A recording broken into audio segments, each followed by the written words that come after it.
Prelim underway. 3 5-minute rounds if they need in the Cage Warriors bantamweight division. Josh the Crazy Horse Reed in the white, Nightmare Liam Gittins in the black.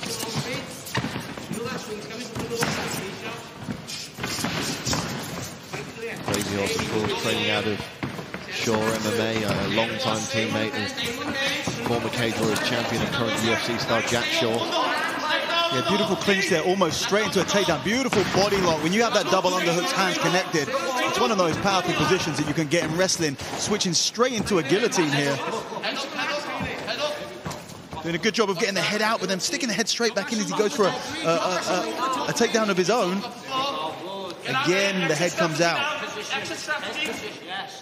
Yeah, Reed really went for that early on, and that's one of the most exciting things about a guy like Josh Reed is he could come out and stand right in front of you and start swinging bombs, or he could be looking for takedowns. You know, we've seen him get recent wins via various chokes and an ankle lock as well, I believe. Certainly a danger in all areas, and Gittins is as well, to give him his credit. Most of those wins as a professional coming via punches, but certainly an all-round threat. And of course, training out of next generation now to improve and evolve his game. Yeah, Liam's doing a good job of damaging from in this clinch position. Lots of knees, really wearing on his opponent. That body's exposed on that left side. There we go, lovely. You know, there's obviously a big height difference between the two athletes. It does make it hard for the shorter guy to take down a larger opponent on the fence. Lovely, Liam, lovely. Well, Gittins has competed at flyweight before a number of times, so the naturally bigger man is likely Reed here. He doesn't have it, Liam. Yeah, Gittins doing a fantastic job of forcing his opponent back onto the cage wall, where he can continue just throwing these knees, and eventually, you know, you only have to beat a couple of these body shots for it to completely change how you feel and take away a lot of your stamina, actually. Well, something to keep an eye on from Gittins, Dan, is the rib roasters. He loves to throw those big left and right hooks to the body, perhaps softening his man up early on then with those knees. Good work from the Crazy Horse though to get out from the cage there, and now they're swinging. Now it's Gittins who shoots for the takedown. Oh, a nice knee there. Another guillotine attempt. He's actually committed to this guillotine now. He has an arm-in guillotine. It's not the easiest thing to finish, but the fact that he's jumped into a close guard position means that he thinks he's got this. If that forearm is underneath the neck, this could be over. Very difficult to finish, but look at the face of Gittins. This could be very, very close. Crazy Horse with a big squeeze here. Gittins desperately trying to pop his head free. Yeah, he's got to push that shoulder off the top of his head. It's very, very close. Oh my God, incredibly tight attempt for the guillotine there. Very hard to finish with that arm in from the closed guard, but that could have been seconds away from being a tap. I think if Gittins' corner team's got a pair of clippers with them, they'll be shaking that head between rounds just in case that happens again. Crazy Horse looking to lock up the arms though. Yeah, omoplata attempt here. The nice thing about this omoplata attempt is if he turns back, he can actually turn this into a triangle, which is about what we're about to see here. Attempt into a triangle. He does get the triangle, switching the triangle into an armbar.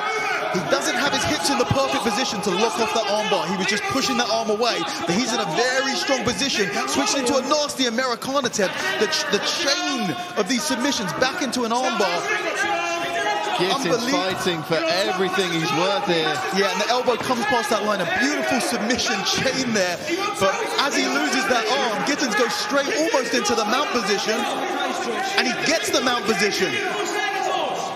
Josh Reed using that fence to try and invert, to try and roll. But this is a terrible position to be underneath. Nice ground and pound from Gittins here. Reed's going to have to be careful.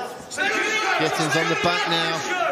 Yeah, fantastic job when, the most classic MMA strategy maybe ever is you strike from mount, they turn and give the back, and you attack the back. So that's what we're seeing right now. Gittins looking to strike here, a really, really smart position to strike from to open up that neck. You can move the opponent tries to move, and as they move, the forearm slides underneath and you can get a quick tap from that RNC. But looking quite happy to strike from this position. If he can get his hooks in, only 10 seconds left, so probably not going to be enough time to go for a submission, but wow, what a grappling exchange we saw. First round in the books, and what a first round it was. Wow. We had the feeling that this would be an all-action, dramatic affair based on the previous reputations of both men, and my goodness, they've delivered here in the trilogy. And look at the clinch work here, and the corner team of Gittins were telling him at this stage that the right side rather was exposed, and you see him landing the knees there to the midsection. Both guys landing some big hooks here as well, Dan. And Reed always looking for the neck. We got this guillotine attempt here. This was incredibly close. Forearm underneath the neck, hence the commitment to that closed guard position. Honestly, I cannot stress how close this was. The fact that Gittins rolled onto his back to try and get out there, you don't do that if you can avoid that. Then we had this crazy submission chain. It was omoplata, triangle, armbar, Americana, armbar, and then finally Gittins managed to escape, and off of the escape immediately takes mount, takes the back, and starts to strike from there. Crazy ground exchanges that round. Yeah, that arm was really extended there. I was kind of nervous as to which way it'd be pointing when he came out of that exchange, but good to go is Liam Gittins, as is Josh Reed, and we get the second round underway here at the Trilogy Strikes Back.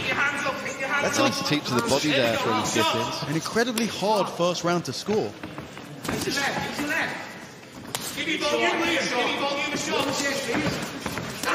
Both guys swinging big bombs here. Got to be careful with the big shots. Both guys with a ton of zip on these punches. No blocking, no problem. I was going to say, it's like they made an agreement. I won't block your shots, you don't block mine, let's just go. Nice drop to that single leg, immediately trying to lock up a triangle. I say tries to lock up a triangle, he manages to lock up the triangle. What Gittins needs to do here, he wants to try and get off of his foot and onto his shin. It's a little bit loose here, and when it's loose, when you get pressure on, it's starting to come through. This is actually a nice position. I think this could be over. You see how he managed to slide that up to his shin now. This is a much, much stronger position, and there's the tap. And there's the tap, there's the submission. Liam Gittins with a huge submission in the second round. And I think he's happy with his handiwork there, as well he might be. That was an incredible, very quick transition there. Josh Reed managed to go for that single leg. He got it, but his arm was underneath as it happened. Let's take a look at some of the early striking exchanges here. And look, these were real rolling the dice exchanges. You wouldn't have been surprised if anyone had gone down with one of these big shots. Bit of a slip there from Reed. Here's the single leg straight into the triangle. Now, to begin with, this triangle was quite loose. This was the moment to try and escape out of there, maybe posture up, get out. And as he stayed in there longer and longer, he slid it into a tighter position. And then it was beautiful. Once it was locked up on the shin there, you can see that right foot pulling backwards. Impossible to escape, and he got the tap. Well, let's throw it to our MC in the cage, Mr. Hal Chaplin, and he will make it official. Ladies and gentlemen, your referee, Mr. Daniel Movaheady, calls a stop to this contest after 1 minute and 8 seconds of round number 2, declaring your winner by way of triangle choke in the red corner, Liam Gittins. Liam Gittins gets back on the winning track here at the Trilogy Strikes Back. A beautiful second round submission.